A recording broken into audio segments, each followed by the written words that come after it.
નડિયાદ શહેરમાં જર્જરિત હાલતમાં પડી રહેલ પ્રભાત સિનેમાની જૂની ઇમારતની દિવાલ અચાનક ધરાશાયી થતા આસપાસના વિસ્તારમાં અફરાતફરી મચી ગઈ હતી।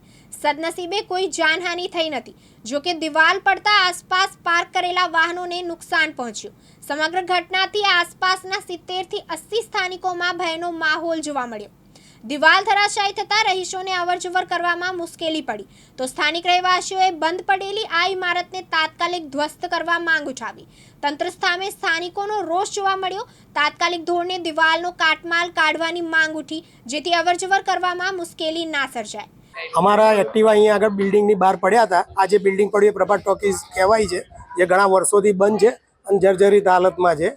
એની ઉપર આજે સારી એવી બધી દિવાલ તૂટીને પડી છે અને મારા બંને એક્ટિવા પડી ગયા છે, મારું ને મારા ભાઈનું, અને સારું એવું આર્થિક નુકસાન અમને એક્ટિવાને થયું છે।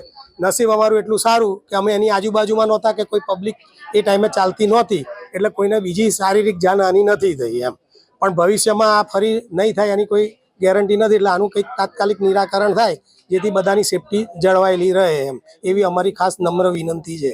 કેટલી જૂની છે ટોકીઝ અને આના માટે કોઈ રજૂઆત કરેલી ખરી? ઘણીવાર પબ્લિક તરીકે બધાએ અહીંયા જે પણ રહેશે રહેવાસીઓ અને અમે વેપારીઓએ રજૂઆત કરી છે, પણ હજુ સુધી કોઈ આનો નિકાલ થયો નથી અને થોડા અંતરે કંઈક ને કંઈક પડ્યા કરે છે। પહેલાં તો શું છે, નાનો મોટો પાર્ટ પડતો હતો એટલે તકલીફ નહોતી, પણ આજે તો સારી એવી મોટી દિવાલ જ પડી છે અને આખું એક્ટિવા જ દબાઈ ગયું અમારું। સમજો આની જગ્યાએ કોઈ માણસ હોય તો શું હાલત થઈ હોત એની, એમ એ જીવતો રહેત કે નહીં એ પણ સવાલ છે, એવું હતું એમ। કેટલી જૂની પ્રોપર્ટી છે અને શું સ્થિતિ છે અત્યારે? હવે કેટલા વર્ષો જૂની છે મને નથી ખબર, મને લાગે છે કે મારા જન્મ પહેલાંની આ છે, એટલે એનું ક્યારનું કન્સ્ટ્રક્શન હશે એવું નથી જાણતો, પણ છે ઘણા વર્ષો જૂનું એમ। હવે ખરા કોઈ એની સાર સંભાળ લેવા એના માલિક એનો માલિક કોણ છે એ પણ મને સાહેબ નથી ખબર, કારણ કે મેં કીધું એમ કે આ તો મારા જન્મ પહેલાંની છે, એટલે કોણ છે એ જ આપણે નથી જાણતા। પરિસ્થિતિ જોખમી છે। હા હા હા, હું અહીંયા ઘણા વર્ષોથી રહું છું, મને 75 વર્ષ થઈ ગયા। આ જે જર્જરિત થિયેટર છે એને લગભગ 100 વર્ષ ઉપર થઈ ગયા છે, પણ અત્યારે છેલ્લા 8-10 વર્ષથી એની હાલત બહુ ખરાબ થઈ ગઈ છે। ક્યારે પડે, ક્યારે નુકસાન થાય, ક્યારે કોઈને તકલીફ થાય, એવું બધું થયેલું છે।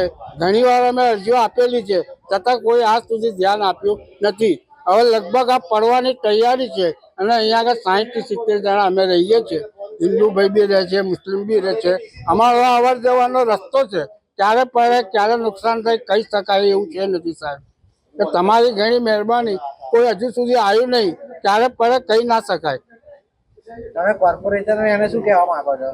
બધાને કહેવા માંગે છે કે આનો કંઈક તાત્કાલિક રસ્તો કરો તો તમારી બહુ મહેરબાની, ક્યારે કશું પડે એ કહી શકાય એવું નથી। હવે અહીંયા આગળ પ્રભાતના ખાંચામાં પ્રભાત સિનેમાની દિવાલ પડી છે, અમારે આવવા જવાની તકલીફ પડે છે અને અમારા છોકરા અહીં રમતો હોય કશું થાય તો એની જવાબદારી કોણ લે? અત્યારે અમે અહીંયા આગળ બે ખાંચા છે અમારે રહેવાના, એક મુસલમાન પાછળ રાવણનું એ છે। હવે બધાને અમારે જવા આવવાનો રસ્તો છે, અહીંયા આગળ અમારે તકલીફ તો પડે ને જવા આવવાની।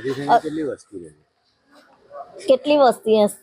80 માણસ તો હશે, 80 માણસ તો હશે જ બધા થઈને। અમે જર્જરિત થયું હતું મકાન, તો નગરપાલિકામાં રજૂઆત કરેલી? હા કરી છે ને, કેટલી વાર અમે અરજી આલી છે પણ કોઈ આવતા જ નથી।